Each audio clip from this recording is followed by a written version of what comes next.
Friends, welcome again to my YouTube channel new job updates. कैसे हैं आप सब लोग? आई होप आप लोग अच्छे होंगे और आप लोग की प्रिपरेशन भी अच्छी चल रही होगी। सो फ्रेंड्स, बैंकिंग सेक्टर के एक्सपीरियंस के लिए मैं एक नई वैकेंसी लाया हूं उत्कल कोऑपरेटिव बैंक लिमिटेड के लिए। ठीक है। So friends, Utkal cooperative bank में वैकेंसी निकली है जूनियर अकाउंट्स असिस्टेंट की। ठीक है, बहुत सारी वैकेंसीज आई हुई है फ्रेंड्स। ऑनलाइन रजिस्ट्रेशन शुरू हो जाएगा 18 जनवरी 2025 से और ये रहेगा 7 फरवरी 2025 तक।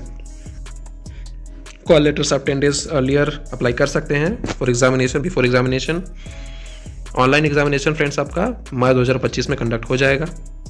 ठीक है। सो गाइज अच्छे से प्रिपरेशन कीजिए। जनरल की जो फीस है फ्रेंड्स वो है 750 और SC/ST के लिए है ₹600। ठीक है। टोटल नंबर ऑफ वैकेंसी है फ्रेंड्स 20, जिसमें से मेल की है 14 और फीमेल की है 6।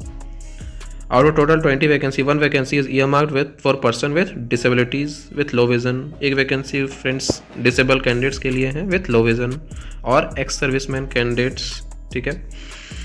एलिजिबिलिटी क्राइटेरिया की बात की जाए तो फ्रेंड्स ये सिर्फ उड़ीसा के लिए ही वैकेंसी आई हुई है। ठीक है। Candidates having second class graduate in arts, science, commerce, having economics और mathematics as one of the subjects with diploma in computer application होना चाहिए। Second class graduate in arts, science, commerce and post graduate diploma in banking management और higher diploma in cooperative management होना चाहिए। ठीक है। The candidate should not be less than 21 years of age and should not be more than 32 years। So guys, 21 से 32 साल की as तक के कैंडिडेट्स अप्लाई कर सकते हैं। ठीक है। सो फ्रेंड्स, ये गोल्डन अपॉर्चुनिटी है, जो भी रेसिडेंट्स है उड़ीसा के वो अप्लाई कर सकते हैं। ठीक है। फ्रेंड्स, मैं नोटिफिकेशन का लिंक डिस्क्रिप्शन में डाल दूंगा, आप अच्छे से इसको गो थ्रू कर सकते हैं। ठीक है। स्केल ऑफ पे एंड अदर अलाउंसेस हैं फ्रेंड्स। स्केल ऑफ पे है 5200 से 20200। पे बैंड रहेगा यहाँ पे 2400।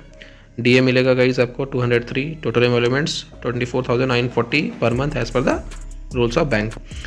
रिजर्वेशन मिलेगा guys will be given as per the provision of the relevant act और रूल्स और regulations guidelines of government of Orissa.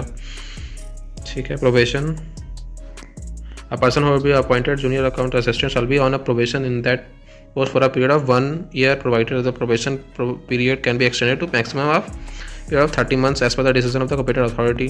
ठीक है। फ्रेंड्स, प्रोबेशन पीरियड आपका 1 साल का रहेगा और ये बढ़ भी सकता है डिस्कशन के अकॉर्डिंग। ठीक है। प्रोसेस ऑफ सिलेक्शन देखा जाए तो सबसे पहले आपका selection will be conducted through written test. Online पहले होगा रिटन टेस्ट फ्रेंड्स आपका। Question will be displayed on the monitor at the designated test venues. Question paper will be given for the examination will be in English as per the structure of the online test given below. So friends, ये है आपका syllabus online test का। ठीक है। Reasoning रहेगा आपका, reasoning and computer aptitude 50 questions रहेंगे 50 marks के और 35 मिनट्स टाइम दिया जाएगा। क्वांटिटेटिव रहेगा फ्रेंड्स आपका 50 क्वेश्चंस रहेंगे 50 मार्क्स का, 35 मिनट्स टाइम दिया जाएगा। जनरल फाइनेंशियल अवेयरनेस 50 क्वेश्चंस रहेंगे 50 मार्क्स के, 30 मिनट का टाइम दिया जाएगा फ्रेंड्स आपको। इंग्लिश लैंग्वेज में 50 क्वेश्चंस रहेंगे 50 मार्क्स का, 35 मिनट्स टाइम दिया जाएगा। टोटल फ्रेंड्स आपका 200 क्वेश्चंस रहेंगे 200 मार्क्स का, जिसमें आपका टोटल टाइम दिया जाएगा 135 minutes. The authority reserves the right to modify the structure of the examination which will be intimated through website। So guys, आप रेगुलरली इस पे वेबसाइट पे विजिट करते रहिएगा और कोई डिटेल्स के लिए। ठीक है। एग्जामिनेशन सेंटर्स की बात की जाए तो examination will be conducted online in venues given in the respective call letters. आपके कॉल लेटर पर गाइज आपका वेन्यू ऑफ एग्जामिनेशन लिखा हुआ होगा और वहीं पे जाकर के आपको एग्जाम देना है, online exam. No request for change of venue shall be considered. ठीक है। सो फ्रेंड्स, आपका वेन्यू चेंज नहीं हो सकता है। Choice of centre once exercise by the candidate will be final. चलिए, scores, the score of online examination are obtained by adopting the following procedure। number of questions answered correctly by a candidate in each objective test is considered for arriving at the corrected score after applying penalty of for wrong answers। तो guys, आपका हर एक wrong answer के लिए आपको penalty देनी पड़ेगी। ठीक है। सो चलिए अब आगे देखते हैं। वेरिफिकेशन ऑफ सर्टिफिकेट सिलेक्शन के बाद फ्रेंड्स आपका वेरिफिकेशन होगा सर्टिफिकेट का। सारा सर्टिफिकेट्स आप पहले से रेडी करके रखिएगा। ठीक है। Identity verification, how to apply. So friends, how to apply portion आप अच्छे से पढ़ लीजिएगा, कैसे आपको अप्लाई करना है। ठीक है। अगर आप इसके अकॉर्डिंग नहीं जाएंगे तो आपका कैंडिडेचर हो सकता है कि कैंसिल हो जाए। ठीक है। चलिए आगे देखते हैं। नोटिफिकेशन का लिंक मैं फ्रेंड्स डिस्क्रिप्शन में डाल दूंगा, आप अच्छे से इसको गो थ्रू कर सकते हैं। बैंकिंग एक्सपीरियंस के लिए बहुत ही अच्छी वैकेंसी है friends. Procedure for applying online, ये देखिए ऑनलाइन अप्लाई करने के लिए क्या क्या प्रोसेस है। Candidate to go to the Utkal cooperative bank website पे जाना पड़ेगा फ्रेंड्स आपको सबसे पहले, ठीक है। ये है आपका वेबसाइट का लिंक, ठीक है। To register application choose the tab, click here for new registration, ठीक है। सो फ्रेंड्स आप इसको अच्छे से पहले गो थ्रू कीजिएगा, ठीक है। हाउ टू अप्लाई ऑनलाइन, और उसके बाद ही अप्लाई करना है, ठीक है। Payment of fees, online application के बाद आपको पेमेंट ऑफ फीस का ऑप्शन आएगा, ठीक है। There is facility to print application form containing fee details after payment of fees, ठीक है फ्रेंड्स।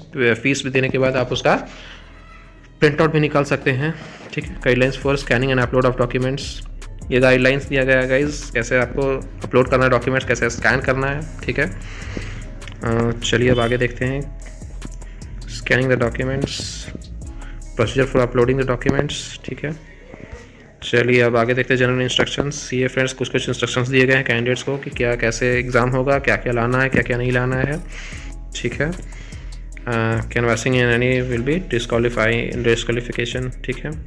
आप इस रूल को तोड़ नहीं सकते हैं फ्रेंड्स, अगर आप तोड़ दिए तो आप डिस्क्वालीफाई हो जाएंगे, और मैं नहीं चाहता हूँ कि आप डिस्क्वालीफाई हो जाएं। मैं चाहता हूँ कि आप इस एग्ज़ाम को क्रैक करें और कोई एक जॉब हासिल करें, ठीक है। कैंडिडेट रिपोर्टिंग लेट भी आपको नहीं होना है फ्रेंड्स, बिल्कुल टाइम मेंटेन करना है, डिसिप्लिन मेंटेन करना है। टाइमिंग से ही ये नज़र आता है कि आप कितने डिसिप्लिन हैं और आप कितने इच्छुक हैं इस एग्ज़ाम को क्रैक करने के लिए, ठीक है। So tentative list of examination centre दिया गया है फ्रेंड्स, भुवनेश्वर और कटक, ठीक है। बाद बाकी और तो कुछ ऐसा है नहीं, ठीक है। सो फ्रेंड्स आपका जो एग्जामिनेशन सेंटर होगा वो या तो भुवनेश्वर में होगा या कटक में होगा, ठीक है।